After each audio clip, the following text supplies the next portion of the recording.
বাংলাদেশের বিপক্ষে 5 ম্যাচ টি-20 সিরিজের 2 ম্যাচ হাতে রেখে ট্রফি জিতল ভারত। তৃতীয় টি-20তে টাইগ্রেসরা হেরেছে 7 উইকেটের বিশাল ব্যবধানে।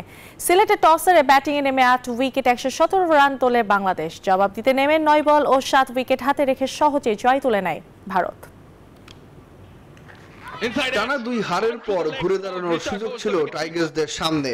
তবে সিরিজের তৃতীয় ম্যাচে ভারতের বিপক্ষে প্রতিদ্বন্দ্বিতায় গড়তে পারেনি বাংলাদেশ। ব্যাটাররাও ব্যর্থ হয়েছেন, বোলাররাও জাত চেনাতে পারেননি।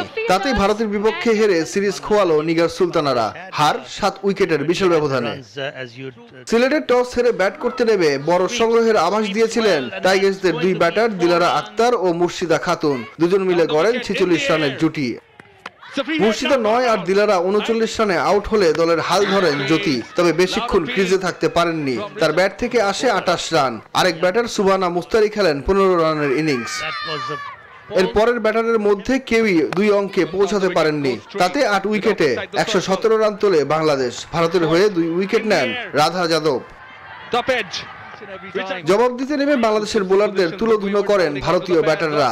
2 ওপেনার শেফালি ভার্মা ও স্মৃতি মান্দানা মিলে গড়েন 91 রানের জুটি। অল্পের জন্য 50 মিস করেন মান্দানা। তার ব্যাট থেকে আসে 47 রান। আর শেফালি খেলেন 51 রানের ইনিংস। হিমালতা আউট হন 9 রানে। পরে অধিনায়ক হারমানপ্রীত ও ঋষা ঘোষের ব্যাটে 7 উইকেটের বড় জয় তুলে নেয় ভারত। তাতেই 2 ম্যাচ হাতে রেখে সিরিজ জেতে টিম ইন্ডিয়া। সুখন সরকার, নিউজ 24।